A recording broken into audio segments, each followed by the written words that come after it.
Les matins de France Culture, Guillaume Erner.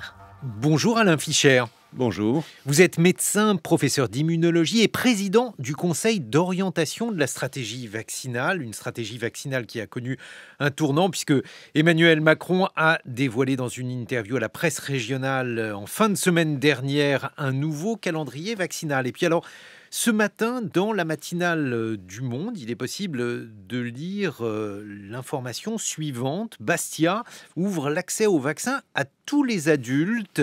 Il s'agit donc d'une autre stratégie vaccinale que la vôtre.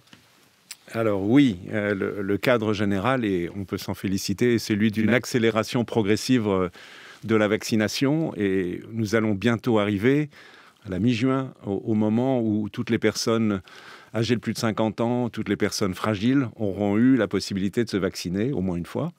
C'est une étape très importante, vraiment charnière. Et à partir de ce moment-là, le reste de la population adulte, les gens les moins à risque, bien qu'ils soient encore un tout petit peu à risque aussi, donc les jeunes adultes et jusqu'à 50 ans pourront se faire vacciner. Mais ça, c'est après la mi-juin. C'est pas aujourd'hui encore. Donc l'initiative de Bastia me paraît un peu prématurée. Et l'inconvénient, même si on peut comprendre la tentation, et je sais que beaucoup de gens attendent la vaccination, et ils ont raison. Néanmoins, je pense qu'il est mieux de patienter pour eux encore un petit peu, parce qu'il reste des personnes plus âgées, plus fragiles à vacciner. Et je pense que garder l'idée d'une priorité pour ces personnes qui sont plus à risque d'être hospitalisées, de mourir, est absolument indispensable. Bastia évoque un pourcentage de 83% pour les plus de 75 ans en matière de vaccination.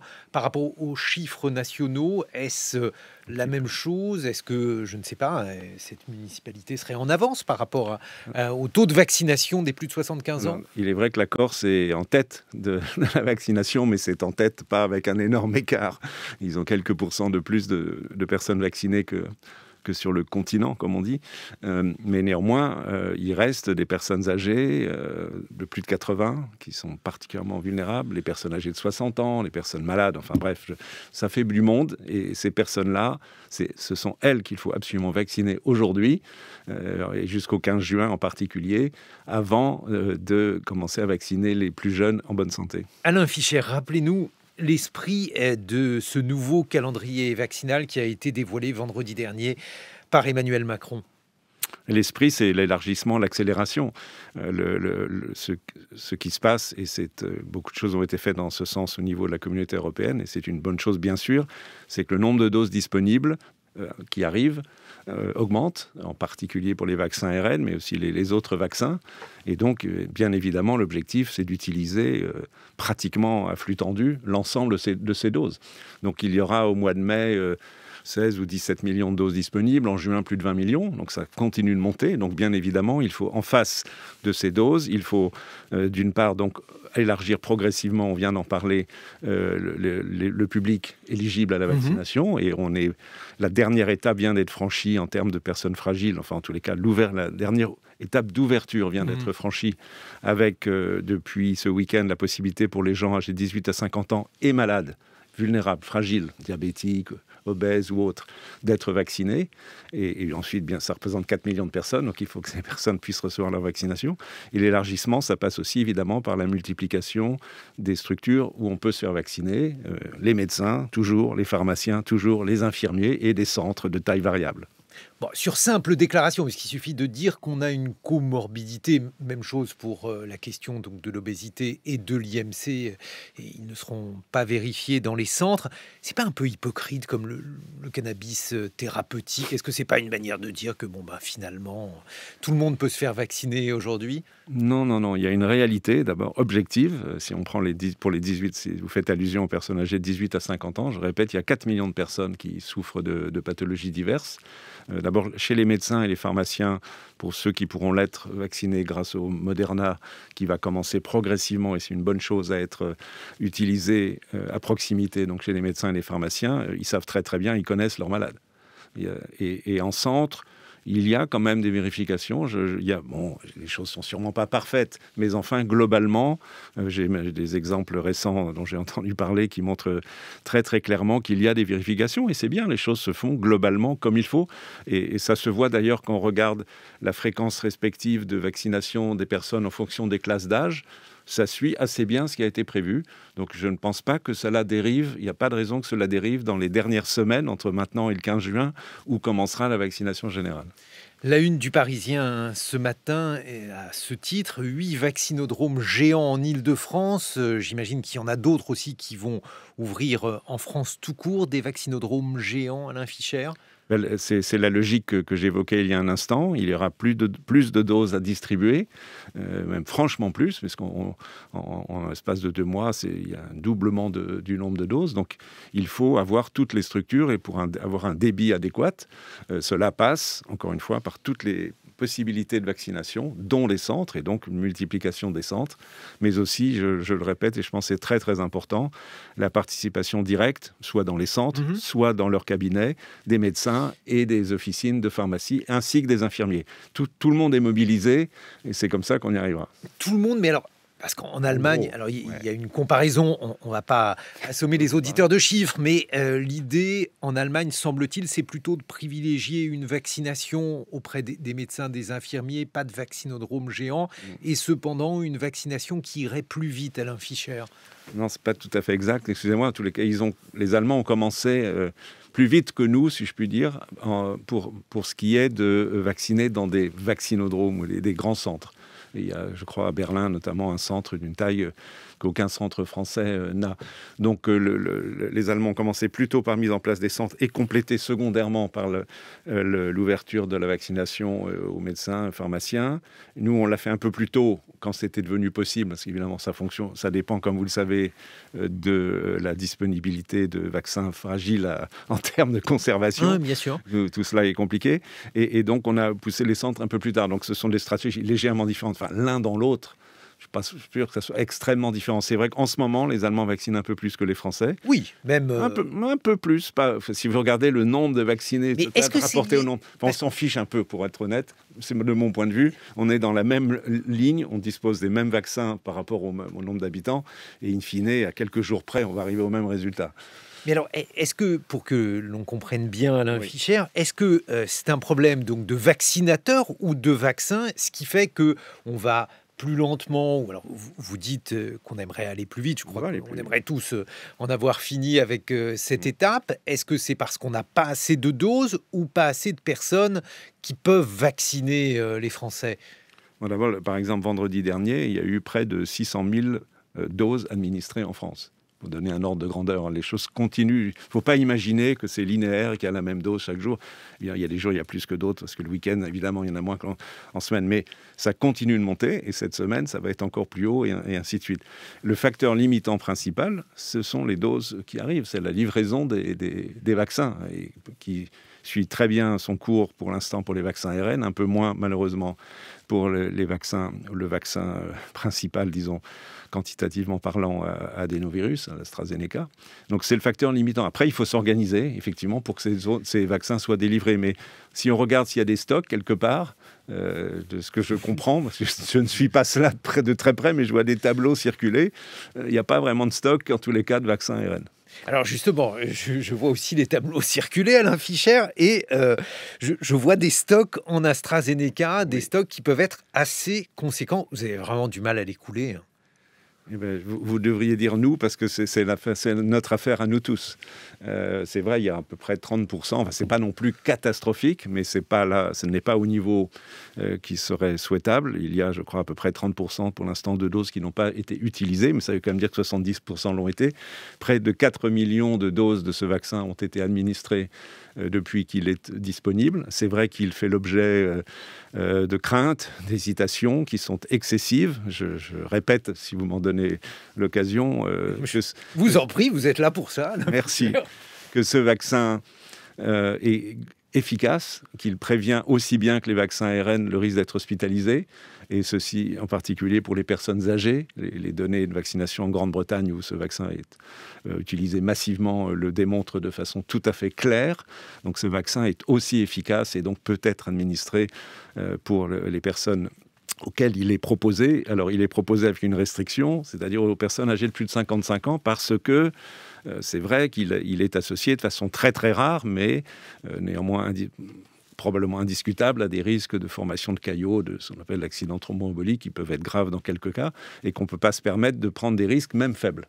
Et donc, il a été estimé, les autres pays européens font à peu près la même chose, avec des nuances, que pour les personnes plus jeunes, où le calcul des risques comparatifs de Covid grave versus d'accident thromboembolique grave est trop proche. Pour proposer cela, ce serait pas raisonnable. Par contre, et j'insiste, pour les personnes âgées de plus de 55 ans, comme on dit, l'analyse entre la différence entre les bénéfices et les risques est absolument énorme. Se faire vacciner par l'AstraZeneca, c'est beaucoup moins de risques que de prendre sa voiture. Il faut quand même faire un petit trajet de quelques kilomètres.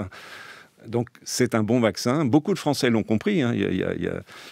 Beaucoup de gens l'acceptent, mais pas tous. Et donc, je réitère à côté d'autres. Et ce que font tous les jours les médecins avec beaucoup de patience auprès de leur clientèle, leur patientèle, la nécessité de se vacciner avec l'AstraZeneca. Parce que si on ne le fait pas, ou si on ne le fait pas assez, eh ben, c'est mathématique et évident. Ça retarde d'autant la campagne. Donc, ce sont des morts en plus, des hospitalisations en plus. Bon, écoutez, moi, je veux bien dire nous, pour l'AstraZeneca. Beaucoup de personnes ont eu de l'AstraZeneca dans cette radio, voilà, par exemple. Plus, et alors, donc, justement, est-ce qu'il n'y a pas, parce que là aussi, ça fait partie des hésitations liées à ce vaccin, il n'y a pas seulement donc les effets secondaires rares que vous évoquez, ou d'autres effets secondaires moins graves, mais moins rares, par exemple, comme la fièvre au moment de la vaccination.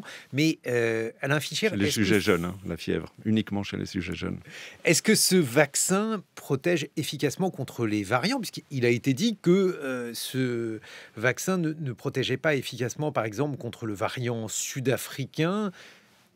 Qu'en sait-on aujourd'hui ? Alors, il faut savoir qu'en France, aujourd'hui, la problématique principale, elle peut évoluer, et ceci doit être surveillé de très près, et elle l'est, bien évidemment, c'est le variant dit britannique, qui est plus contagieux que le virus original, mais qui représente plus de 80% des cas d'infection actuellement en France. Et à l'égard de ce variant, je répète ce que je disais tout à l'heure, en l'occurrence, le vaccin de type adénovirus AstraZeneca est parfaitement efficace.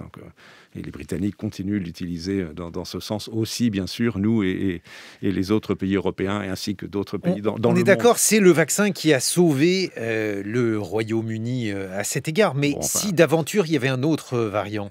Alors, d'une part, on ne peut pas dire que ce vaccin n'est pas efficace sur le variant dit sud-africain, qui est présent dans toute petite quantité, en train de diminuer d'ailleurs, en train de décroître dans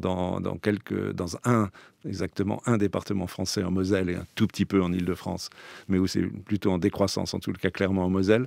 Donc c'est pas une problématique du jour, mais ça peut être une problématique plus tard, bien évidemment. Mais on ne peut pas dire qu'il n'est pas efficace. On n'a pas vraiment de données. Il y a un tout petit essai qui avait été fait en Afrique du Sud chez des jeunes où il n'y a pas d'efficacité effectivement sur les formes bénignes, mais on ne sait pas sur les formes sévères. Donc si d'aventure, mais c'est absolument pas la situation d'aujourd'hui. Mais évidemment, il faut anticiper toutes les possibilités. Mais imaginons que dans quelques mois, ce variant ou un variant proche prenne plus d'importance en France, eh bien, il sera temps de faire de toute façon ce qui à un moment ou un autre va nous arriver à tous, de faire des rappels. Et éventuellement avec un autre type de vaccin, évidemment, dans ce cas. Mais ce n'est pas la situation actuelle. Et la situation actuelle permet de vacciner avec ce vaccin adénovirus la population des personnes âgées de plus de 55 ans. Et l'autre vaccin adénovirus ? Oui. Alors, c'est la même famille de vaccins. Son niveau d'efficacité est comparable.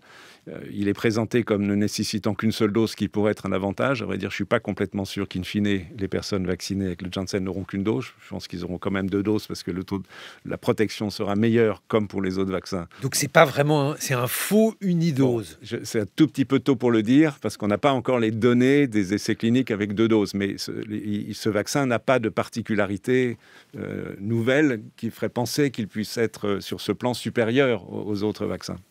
Et en termes de tolérance, il y a une toute petite alerte aux États-Unis sur la même question de ces accidents thromboemboliques. Donc, même prudence pour l'instant, en attendant d'en savoir plus. Il est réservé aux plus de 55 ans et on verra en fonction des données. Toujours raisonnement en bénéfice-risque. C'est évident que c'est la seule et unique façon avec laquelle on puisse avancer dans cette campagne. Il y a eu des craintes importantes vis-à-vis du variant indien. C'est bien, les craintes maintenant évoluent. Alors maintenant, donc on a le variant indien. Alors il faisait très peur. Et puis hier, il y a eu différents articles dans la presse qui évoquaient le fait que le variant indien serait moins dangereux.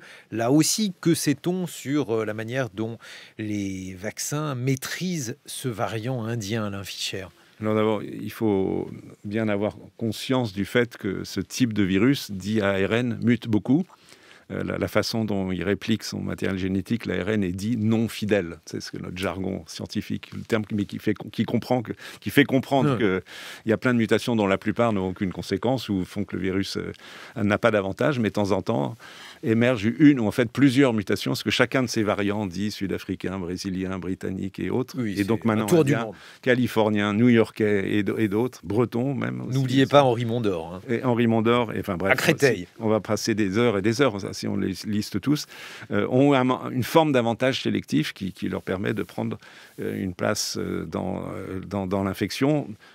Souvent parce que ça augmente un peu le niveau de contagiosité ou la capacité du virus à se répliquer, ou bien, c'est le point sensible à l'égard de la vaccination, parce qu'il rend la réponse immunitaire un peu moins efficace. Donc c'est le point. Le variant, on n'a pas encore beaucoup d'informations sur ce variant dit indien.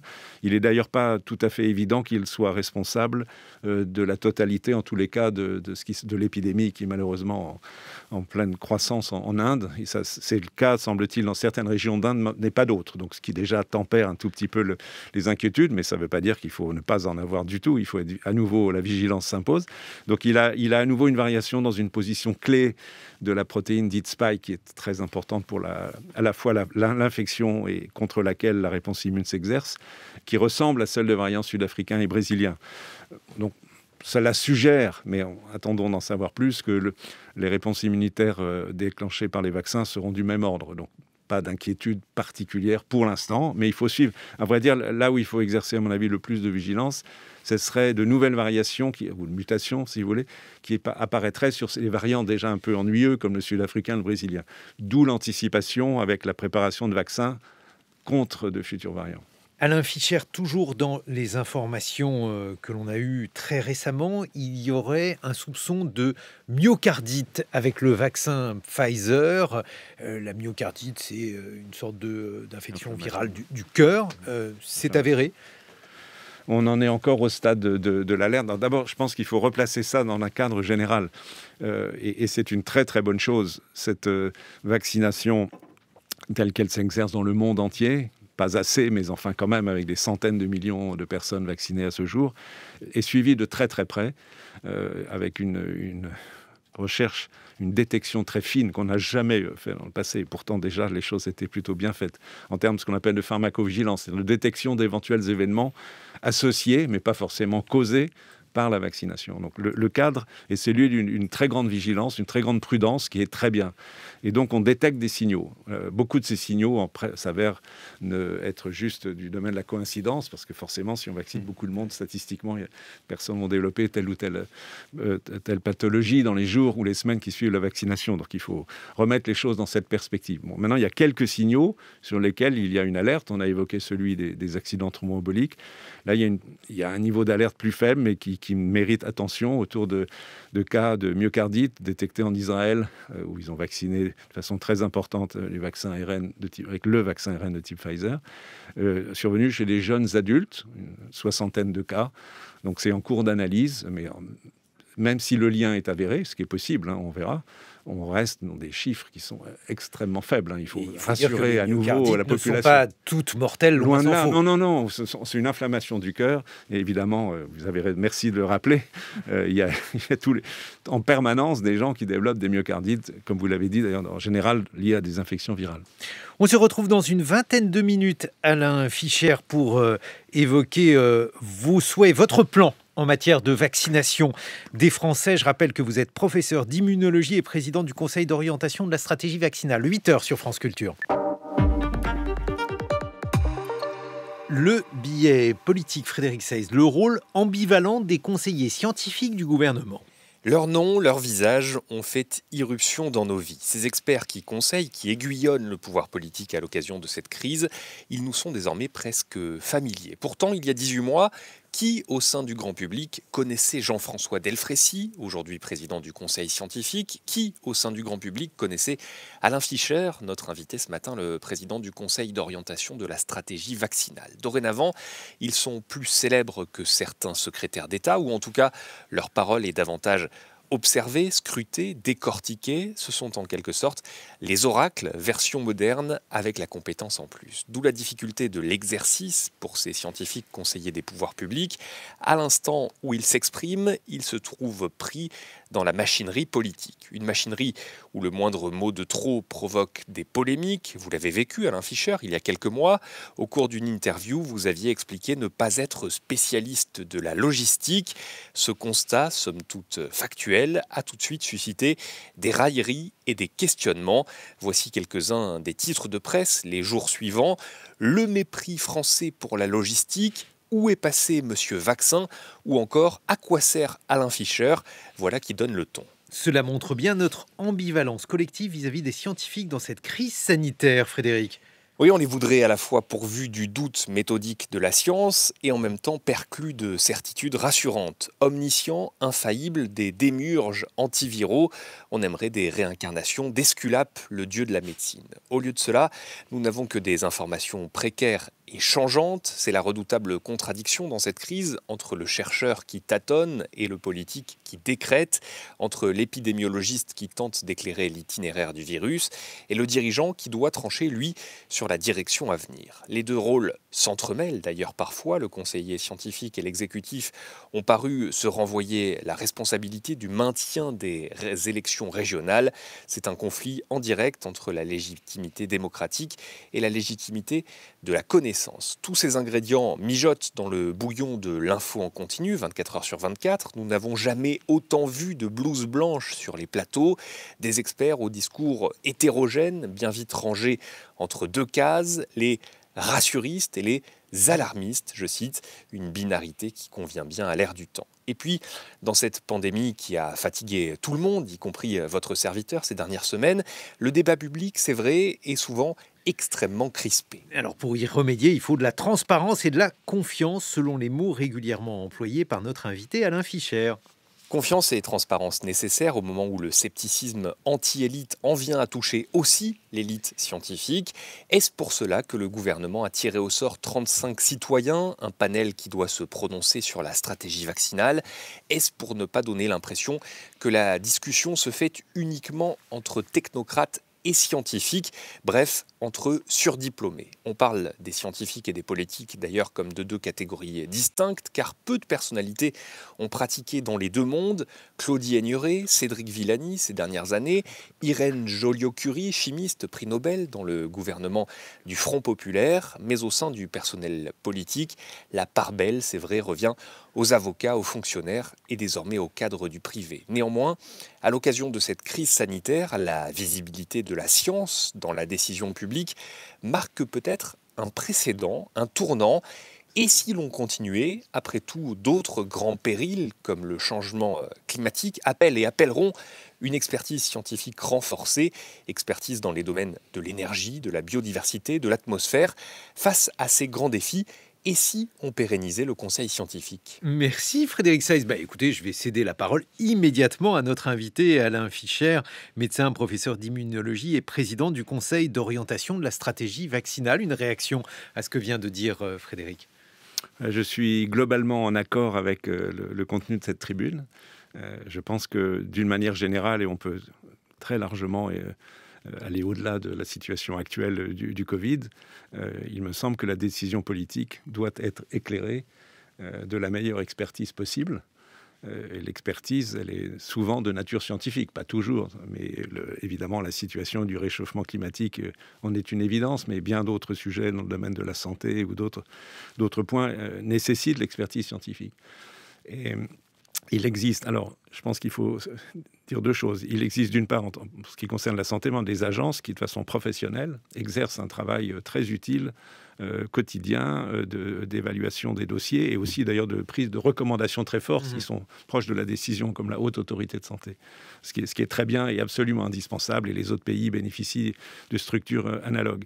Et à côté, en France, jusqu'à présent, si on compare au monde anglo-saxon, si on fait un tout petit peu d'histoire, au-delà du fait qu'il y a très peu d'hommes ou de femmes politiques d'origine scientifique, mais à la limite, ça c'est, à mon avis, pas très important, mais il y avait très peu, c'est pas zéro, mais très peu de scientifiques experts auprès des différentes instances politiques en France. C'est très différent en Grande-Bretagne, c'est très différent d'une manière générale dans le monde anglo-saxon, où il y a, je pense, une sensibilité plus forte et un intérêt et du coup une compréhension plus grande des enjeux scientifiques pour éclairer la décision politique. Je sais, à titre d'anecdote, je sais que le président Obama, et à mon avis Biden fait la même chose aujourd'hui, avait tous les vendredis après-midi, avait des scientifiques qui venaient lui faire un point des avancées scientifiques. Je pense que peu de présidents français, en tous les cas, ont agi à ce jour de cette façon. Moi, je salue plutôt l'évolution actuelle, en espérant effectivement qu'elle crée plutôt un précédent, à condition qu'il n'y ait pas de confusion. Donc ça c'est un point évidemment clé. Enfin, ça a été très bien dit. Enfin, c'est une évidence, c'est que les scientifiques doivent rester dans le champ scientifique. Et nous n'avons pas d'aucune façon à outrepasser le fait que nous sommes là pour conseiller, et les politiques prennent des décisions en s'appuyant évidemment sur l'expertise scientifique qui peut être contrastée.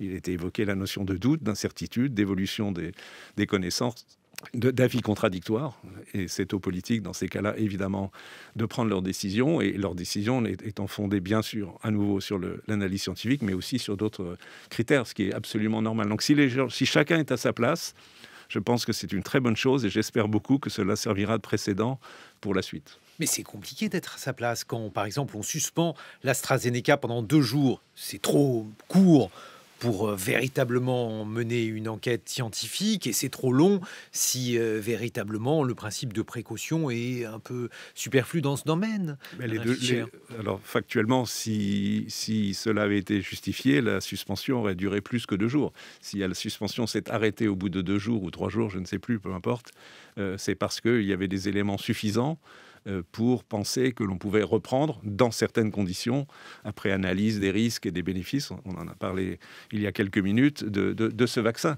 Donc parfois, cette analyse peut aller vite. Parfois, ces choses sont extrêmement complexes et nécessitent des semaines, des mois. Et heureusement, beaucoup de décisions politiques peuvent être prises hors de l'urgence, mais évidemment, certaines décisions nécessitent l'urgence et nécessitent néanmoins expertise scientifique. C'est pas facile, mais je pense que si chacun y met un peu du sien, on peut le faire. On a vu qu'il y avait des tensions également entre Emmanuel Macron, par exemple, et le Conseil scientifique. Vous-même, par exemple, est-ce que vous parlez à Emmanuel Macron souvent? Comment se passe justement la manière dont vous travaillez avec le gouvernement, le chef de l'État, Alain Fischer? Alors, nous avons des réunions régulières avec le président de la République, les ministres concernés, un certain nombre de personnes qui sont dans la haute administration, et les personnes qui dirigent il ne faut pas les oublier, elles jouent un rôle très important, les agences de santé, la Haute Autorité de Santé, l'Agence nationale de sécurité du médicament, ou encore Santé publique France, qui jouent chacun dans leur rôle un rôle important. Tension, je ne sais pas, enfin, ce qui me concerne, je ne le vis pas ainsi. Parfois, il y a aussi la façon dont les médias interprètent le fait qu'il puisse y avoir une différence entre un avis donné par conseil scientifique, mettons, ou le nôtre, peu importe, et la décision politique qui suit. C'est sûr que tous nos avis ne sont pas suivis, mais c'est normal. Donc, pour moi, je considère il y aurait en permanence... Qu'est-ce qui n'a pas été suivi parmi les avis d'Alain Fischer? Bon, d'abord, c'est pas Alain Fischer, on est un groupe, il y a 14 personnes qui travaillent ensemble de différents horizons, c'est très très fort. Et une seule personne n'est pas capable... en tous les cas, nous avions préconisé déjà, il y a, je ne sais plus exactement, mais un bon mois, d'aller plus vite sur la vaccination. On en parlait tout à l'heure, des personnes fragiles âgées de moins de 50 ans. Ça se met en place aujourd'hui, mais c'est bon, ça a mis un peu de temps. Mais c'est normal, je veux dire. On peut pas... sinon, alors, on arriverait à une espèce de gouvernement par les scientifiques. C'est une catastrophe absolue. D'abord, ce serait tout à fait antidémocratique. C'est un non-respect de la démocratie. Et puis, c'est aussi un risque de dérive. Donc, moi, je pense que cette tension, elle peut exister en tant que telle, si elle n'est pas de nature conflictuelle persistante, ça n'a pas d'importance. Et je me demande par ailleurs si elle n'est pas un peu amplifiée par les médias qui aiment bien, évidemment, certains médias du moins, pousser un peu les choses. Mais je pense que c'est un précédent intéressant, vraiment, je répète, je trouve, moi j'avais été très content de voir, parce que le conseil scientifique a été mis en place bien avant le nôtre, cette interaction se mettre en place. Et je dis, enfin, pour une fois, et c'est clair pour le public, et je pense que ça a valeur pédagogique pour nos concitoyens, on a sur la place publique, même si elle peut être contestée, c'est normal, une expertise scientifique qui est séparée de la décision politique. Alain Fischer, vous qui êtes président du Conseil d'orientation de la stratégie vaccinale, que peut-on espérer aujourd'hui? À quelle date y aura-t-il cette fameuse immunité collective en France? Alors, il faut savoir que la notion d'immunité collective ou de groupe correspond au fait où un moment où suffisamment de personnes à titre personnel sont protégées, soit parce qu'elles ont été infectées naturellement et qu'elles gardent une mémoire immunitaire de l'infection, du virus, soit parce qu'elles ont été vaccinées, que le nombre arrive à une telle valeur que le virus n'a plus beaucoup de probabilité de se répandre de façon croissante et au contraire décroît. C'est le fameux coefficient R dit de reproduction. Chaque virus a son coefficient.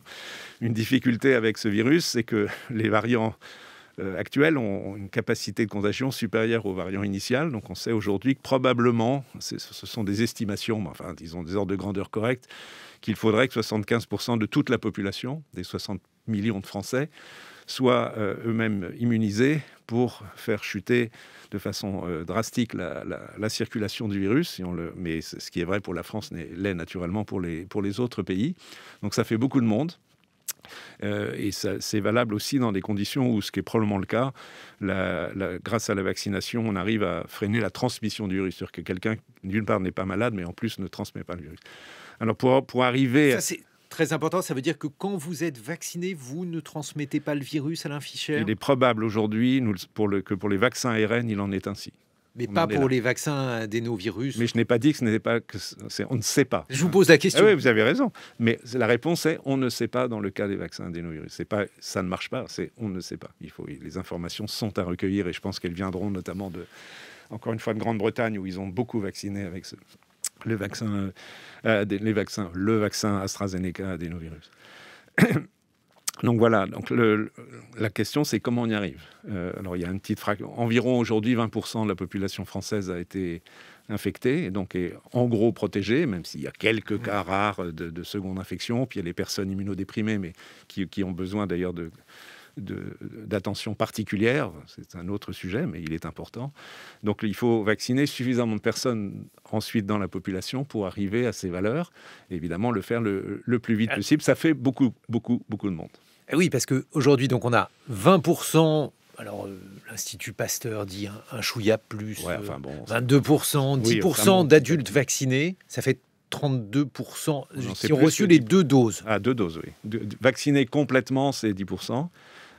Donc on est à 32%, il faut qu'on arrive à 75%. On va arriver à 75%. Quand pensez-vous, Alain Fischer, que l'on pourra atteindre ces 75%? Alors, l'objectif, c'est d'y arriver au cours de l'été. Mais ce n'est pas sûr qu'on puisse y arriver ainsi, parce que c'est 75% des 67 millions de Français, c'est-à-dire adultes et enfants compris. Donc, justement, j'allais vous poser la question. Je sentais que vous y arriviez. Voilà. Mais avant d'arriver aux enfants, il y a les adultes. Donc l'objectif, en tous les cas, les doses seront là, sauf s'il y avait des catastrophes industrielles, disons, pour vacciner les jeunes adultes, les moins jeunes adultes, enfin bref, tout le monde, cet été, à partir de la mi-juin, normalement, on y va, et on devrait, j'espère, avec à très haut débit, d'où les vertures des centres, etc. Et on devrait pouvoir vraiment vacciner beaucoup de monde. Donc là, il y a une fois qu'on a les doses, qu'on a les organisations pour vacciner, qu'on a les vaccinateurs, ça c'est bon. Il faut que les personnes suivent et confiance, adhèrent dans la vaccination. Donc ça, c'est une première question, et il faut faire en sorte que la réponse soit positive. Y aura-t-il assez de Français, notamment de jeunes Français, qui sont les plus réticents parce qu'ils se sentent à la plus grande distance de la maladie, qui vont accepter d'être vaccinés? Ça, c'est un objectif de pédagogie, d'information, de communication des semaines à venir qui est capital, parce que toutes les enquêtes d'opinion montrent, même si ça diminue un peu, qu'il persiste un groupe de Français réticents à la vaccination. Donc alors, si je vous suis, la problématique, c'est plus le désir, l'acceptation du vaccin que le nombre de doses aujourd'hui. C'est les deux. Ce sont les deux. Pour arriver à ce résultat immunité de groupe, il y a toute une série de conditions. il faut des vaccins, il faut des endroits pour... Enfin bref, je ne vais pas répéter ce que je viens de dire. Il faut que les personnes adhèrent et incidemment, il faut quand même ne pas oublier, c'est le moment de le dire, qu'on continue à respecter les mesures barrières de nature individuelle ou dans une certaine mesure collective, parce que l'un sans l'autre, ça ne peut pas fonctionner, parce que c'est très important pour diminuer la circulation du virus. À partir de quel âge pensez-vous qu'il va être proposé aux Français de se faire vacciner? Donc les jeunes à partir de quel âge? Alors aujourd'hui, au moins un vaccin, le Pfizer, a l'autorisation d'administration pour les personnes âgées de plus de 16 ans. Et donc, je pense que raisonnablement, on peut tout à fait l'utiliser, envisager cet été de vacciner donc les grands adolescents avec les adultes. Ensuite, est-ce qu'il faut aller plus loin? C'est une question délicate. Évidemment, le premier élément de réponse, c'est la sécurité des vaccins. Il faut que l'on soit suffisamment sûr que ces vaccins n'entraînent pas d'effets secondaires et évidemment qu'ils soient efficaces. L'efficacité chez les enfants, ou au moins les grands-enfants, même les petits d'ailleurs, a priori, ne pose pas de problème. On a déjà le résultat d'une étude, il y en a plusieurs autres en cours, qui montrent que chez les 12-15 ans, le vaccin est parfaitement efficace et sûr, en tous les cas, pour les quelques milliers qui ont reçu ce vaccin. Donc, première condition, sécurité et efficacité, mais efficacité, c'est évident. Si cette condition est réunie, on peut considérer la vaccination des enfants sur 2 points. En tant que participation à l'immunité collective, donc c'est une forme d'altruisme de la vaccination, ce qui peut être considéré sur le plan éthique comme à discuter. Ça ne veut pas dire qu'il ne faut pas le faire, parce que le libre arbitre de l'enfant n'est pas tout à fait le même que celui de l'adulte. Évidemment, si vaccination des enfants il y avait, l'autorisation viendrait des parents. Mais enfin, c'est un point d'éthique qui... D'ailleurs, le sujet a été... le Comité national d'éthique a été saisi de cette question, ce qui me paraît très très bien. Néanmoins, à côté de ce bénéfice collectif, permettre d'acquérir plus vite une immunité collective, cela permettrait néanmoins aussi de prévenir les quelques formes graves de l'enfant. Elles sont rares, très rares, mais elles existent. Il y a quand même près de 500 enfants qui, au cours de l'année passée, ont développé une maladie inflammatoire secondaire au virus, donc qui seraient prévenus par la vaccination. Donc il y a aussi quand même quelques bénéfices possibles. Et voilà, c'est un sujet délicat qui est l'objet évidemment d'une attention et d'études actuelles. Mais si on arrivait à vacciner suffisamment d'adultes, peut-être on pourrait à tous les cas attendre un peu plus avant de considérer la vaccination des enfants. Mais ça, encore une fois, là, ça va dépendre beaucoup de ce point central, à mon avis, de ce qui vient devant nous dans la campagne de vaccination, c'est l'adhésion, la compréhension de la population, en particulier des plus jeunes, de différents groupes sociaux, de l'intérêt de cette vaccination pour retrouver une vie normale. Et quel est selon vous le pourcentage de Français rétifs à la vaccination, Alain Fischer? Les enquêtes, alors ça dépend comment on définit l'hésitation, la réticence, l'opposition. Donc évidemment, en fonction des termes employés dans les questions posées dans les enquêtes d'opinion, ça varie un peu. D'un bloc peut-être difficile à convaincre de 15-20% et encore peut-être 10-15% qui sont hésitants. Et je pense qu'au moins ceux-là, on doit pouvoir les convaincre en leur disant, d'abord, n'oubliez pas que vous avez un petit risque d'être malade. Même si vous êtes jeune et en bonne santé, vous pouvez quand même attraper une cochonnerie, avoir ce qu'on appelle un Covid long, donc être malade pendant des mois. Donc il y a vraiment un intérêt à se protéger de cela, même si c'est rare. 2, si on veut tous retrouver, donc vous précisément, retrouver une vie normale, aller à la fac normalement, bosser normalement, avoir une vie avec ses amis, sociale, etc. normale, nous devons tous être vaccinés parce que c'est cette fameuse immunité de groupe qui le permettra. Et que tous ces arguments doivent l'emporter très largement à l'égard des inconvénients. 2 piqûres, les gens n'aiment pas trop les piqûres, mais enfin bon, quand même, c'est pas grand-chose. Et des risques qui sont extrêmement faibles, extrêmement faibles. Alain Fischer, le vaccin polyvalent, celui qui permettrait de lutter contre tous les variants, est-ce qu'il est aujourd'hui dans les éprouvettes? Est-ce qu'on le teste ou est-ce qu'on est malheureusement beaucoup plus en amont que cela? On est quelque part entre les deux. Enfin, c'est un concept qui ne s'applique pas qu'au vaccin contre le Covid. Par exemple, il y a des recherches très, très fortes qui viennent de donner l'immunologie fondamentale. Comme toujours, la recherche fondamentale guide les progrès de la médecine. Pour la grippe, pour le vaccin contre la grippe, mais on n'y est pas encore sur la grippe. La grippe, c'est vraiment plus compliqué encore que le SARS-CoV-2. Le virus varie de façon un peu différente et plus massive que le SARS-CoV-2. Mais C'est un concept sur lequel il y a des travaux de recherche, mais qui n'ont pas abouti aujourd'hui. Par contre, ce qui avance, c'est l'anticipation des variants, c'est-à-dire on a fait les vaccins qui ont été produits, au passage, je le rappelle, de façon remarquable en une année, avec l'efficacité qu'on connaît. Quand même, c'est une grande prouesse scientifique et industrielle qu'il faut peut-être rappeler. Mais par rapport aux premières souches de vaccins, on peut utiliser maintenant la région qui code pour la spike de variants, et donc plus proche de certains variants. Et si on pense que l'évolution et les risques sont liés à des modifications de ces variants-là, on aura des vaccins plus proches du nouveau virus. Donc c'est un peu le principe de ce qui se fait pour la grippe. Donc ma réponse est un peu à côté de votre question, parce que ce n'est pas un vaccin universel, mais c'est un vaccin adapté. Puis on peut mélanger différents ARN, si on pense au vaccin ARN, pour faire ainsi.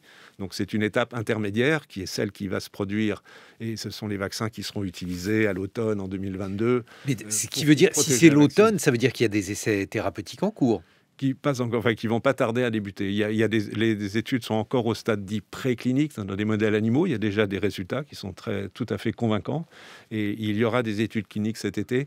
Il y a eu beaucoup de discussions pour savoir s'il fallait refaire des études complètes, aussi grandes, aussi larges, avec des dizaines de milliers de personnes, comme elles ont été faites l'année dernière, ou si on peut se contenter d'études plus petites, dans la mesure où il s'agit juste d'adaptation de vaccins. Donc c'est cette seconde option qui a été choisie, décidée à juste titre par les agences réglementaires. C'est très sage, ça permettra d'aller assez vite. Et donc, potentiellement, si on a besoin de ces vaccins, on verra, ils seront disponibles, je pense, à partir de l'automne, l'hiver prochain, etc. Alain Fischer, lorsque vous faites des cauchemars, j'espère que ce n'est pas trop souvent, mais lorsque vous faites des cauchemars, est-ce que vous vous dites qu'on pourrait tomber sur une variation du SARS-CoV-2 qui soit complètement hors d'atteinte des vaccins dont on dispose? Alors, ce n'est pas le scénario le plus probable, mais on ne peut pas exclure qu'émerge un variant, donc un nouveau virus, qui soit plus résistant à les réponses immunes telles qu'elle est générée soit par l'infection naturelle, par les virus actuels, soit par la vaccination, ce qui serait une mauvaise nouvelle. Plus résistant ou complètement résistant? On peut avoir tout est possible. Mais en général, c'est rarement blanc ou noir, ces affaires, donc c'est probablement plus résistant, avec moins de neutralisation des anticorps. Mais évidemment, ça serait une mauvaise nouvelle, un retour en arrière, mais néanmoins, il faut souligner que les technologies de mise au point de vaccins, notamment des vaccins ARN, mais pas que, même les vaccins adénoviraux peuvent s'adapter, et les vaccins dont on ne parle pas encore, mais dont on va parler dans quelques semaines, qui sont les vaccins fondés sur les sous-unités protéiques, vaccins en fait plus classiques. Mais tous ces types de vaccins, mais avec quand même les vaccins ARN en tête, peuvent être très vite adaptés. En quelques semaines, on peut générer, c'est très rapide de synthétiser au laboratoire une modification de l'ARN et donc de s'adapter à un nouveau virus. Donc, ça serait une mauvaise nouvelle, ça serait encore une fois un retour en arrière, on perdrait du temps et donc malheureusement des malades, mais il y a une solution aussi. Mais alors, Alain Fischer, je parle sous votre contrôle, évidemment, puisque vous êtes professeur d'immunologie. Est-ce que, aujourd'hui, donc, on voit que les mutations du virus, elles interviennent sur des régions assez localisées de ce virus. Donc, on peut imaginer qu'on ait affaire à une convergence évolutive ou pas. Et si on peut imaginer qu'on a affaire à une convergence évolutive, est-ce qu'il serait possible que Darwin, malheureusement, casse tout et que la variation s'effectue sur une toute autre partie du SARS-CoV-2? C'est intéressant parce que je pensais que vous alliez aboutir à une autre conclusion que je vais me permettre de donner. Compléter. Mais vous avez complètement raison. Ce qui est très, très intéressant, c'est que si on prend les variants principaux, par exemple sud-africains et brésiliens, alors qu'ils ont émergé indépendamment dans des territoires très distants, ils ont des mutations communes pour certaines d'entre elles, les plus importantes. Il y a aussi des points communs avec les variants britanniques, qui montre que donc ce sont certaines positions de cette protéine spike qui intervient dans la fixation sur le récepteur et qui sont encore une fois la cible des réponses immunes et qui sont les plus sensibles pour donner un avantage éventuel au virus. Mais donc c'est ce qu'on appelle effectivement, vous avez tout à fait raison, une convergence de l'évolution. Ce sont des événements indépendants qui sont sélectionnés et qui sont les mêmes, qui montrent l'importance de ces positions. Donc un scénario possible à partir de cela, qui est un scénario optimiste, c'est d'imaginer que le virus n'est pas en train d'épuiser ses possibilités d'évolution en termes de gains de sélection. Si c'est vrai, ce serait une très très bonne nouvelle parce que ça voudrait dire qu'on va vers plutôt une atténuation du virus et peut-être qu'il devient un virus banal comme d'autres coronavirus avec lesquels l'homme vit maintenant depuis longtemps et qui peut-être dans le passé ont été beaucoup plus agressifs. Alors vous envisagez une autre hypothèse beaucoup plus pessimiste qui est celle d'une variation de nature complètement différente qui viendrait rendre ce virus soit beaucoup plus agressif, soit moins sensible à la réponse immune. Mais l'un peut d'ailleurs au dépend de l'autre. Les choses sont assez complexes sur ce plan. C'est pas rigoureusement impossible, mais c'est quand même assez très très peu probable. Il faut quand même que, d'après ce que j'ai compris, le virus demeure viable. Si il y avait, alors justement, le fait que le virus doit demeurer viable pour qu'il continue à... On ne peut pas sacrifier tout son système biologique pour échapper aux réponses immunitaires. Quelles sont les conséquences qu'on peut en tirer du coup, professeur Fischer? Eh bien, encore une fois, il faut... On est en train d'évoquer différentes hypothèses, des hypothèses plus ou moins favorables. Donc, la première conséquence, c'est vigilance, séquençage, de continuer de suivre très très près les différentes souches virales, de regarder les réponses immunes à l'égard de ces variants, etc. Mais donc, parmi les différents scénarios, je pense que l'hypothèse d'une variation qui serait très dramatique est quand même moins probable que d'autres, même s'il y aura d'autres variations qui apparaîtront encore. Et puis, il y avait une autre question, puisque apparemment, vous pensiez que j'allais vous poser une autre question sur la convergence évolutive et ses conséquences. Non, ça, c'était la vision optimiste, c'est de dire que le virus, puisqu'on voit que les mutations sont presque toujours aux mêmes positions, ça veut dire que le virus, bien sûr, il peut muter n'importe où, mais c'est là que ça se passe en termes d'événements de sélection. Et donc il est un peu à la limite de ce qu'il peut faire. Donc, le scénario se termine comme la grippe espagnole, où, bien évidemment, on n'avait pas fait vacciner, on avait peu de médicaments, et... non, c'est pas tout à fait comme la grippe espagnole. C'est un virus qui deviendrait de ce fait n'aurait plus de possibilité d'évolution, donc la réponse immunitaire des uns et des autres ferait qu'il serait contrôlé et qu'on n'aurait plus ensuite qu'un virus plus banal, moins agressif. Alain Fischer, vous allez avoir d'autres virus et d'autres vaccins à étudier pour la rentrée, notamment le virus de la grippe. Comment allez-vous faire? Est-ce qu'il va y avoir là aussi une autre stratégie vaccinale? Parce qu'on peut imaginer dans ce cas-là que ces vaccinodromes, ils vont rester ouverts indéfiniment. Non, je ne me verrai pas les choses ainsi. Mais enfin, vous avez raison de parler de la vaccination contre la grippe, qui est une vaccination très importante. On a un peu oublié la grippe ces temps-ci, parce qu'il y a eu très très peu de grippe. Et tant mieux, cette année, les choses ont été très très calmes. L'hiver précédent avait été déjà relativement calme. Encore plus calme cette année, peut-être pour deux raisons. Une, c'est qu'évidemment, il y a eu les gestes barrières. Les gestes barrières, ils protègent aussi contre le virus grippaux. Et d'une manière générale, il y a eu beaucoup moins d'infections respiratoires autres que le Covid, moins d'infections digestives cet hiver. Mais aussi la vaccination. Plus de personnes en France se sont vaccinées contre la grippe. C'est très bien à l'automne précédent, en automne 2020. Donc, bien évidemment, il faut que les personnes se vaccinent massivement, en tous les cas, les personnes à risque, les personnes âgées, les femmes enceintes, dont il disait un mot tout à l'heure, peut-être un peu plus, on verra, se vaccinent contre la grippe à l'automne prochain, parce que si on devait avoir une épidémie grippale, déjà dans l'absolu, ça peut être très mauvais. Il y a eu des années où avec plus de 10 000 morts de grippe, et la conjonction éventuelle avec un variant dont on parlait à l'instant de Covid ne serait pas une très très bonne nouvelle. Donc il faudra organiser une vaccination contre la grippe cet automne plus active que jamais. Et là aussi, est-ce que les vaccinodromes vont continuer à être actifs? Est-ce que ce maillage pour la troisième dose, s'il en faut une contre le Covid, et pour... il faut faire les évaluations en termes de flux. Est-ce qu'on en a besoin? La vaccination contre la grippe se fait très simplement parce que les vaccins sont stables à 4 degrés et qu'ils sont présentés en monodose. Donc, ce qui rend les choses beaucoup plus simples. Et on sait que les pharmaciens, notamment, et les médecins peuvent vacciner massivement des millions de personnes en un tout petit nombre de semaines. La difficulté pour le Covid aujourd'hui, c'est pour partie, les vaccins ARN, le mode de conservation est plus complexe. On peut espérer qu'il évolue, mais ça, c'est une des attentes, c'est d'avoir, ça a l'air bête, mais si on avait un vaccin ARN conservé à 4 degrés, ça change beaucoup de choses. Et l'autre évolution aussi triviale, mais qui n'est pas simple parce qu'elle repose sur l'obtention de la matière première, c'est de faire des vaccins monodoses. Ça change beaucoup les choses. Donc, est-ce qu'on peut y arriver? Dans quel délai cela sera possible? Ce n'est pas une grande question scientifique, mais c'est une question majeure pour le bon fonctionnement du programme de vaccination Covid et grippe et autres. L'importance du monodose, voilà, c'est votre formation accélérée en logistique. Oui, voilà, j'ai encore des efforts à faire, mais je progresse petit à petit. Merci beaucoup, Alain Fischer.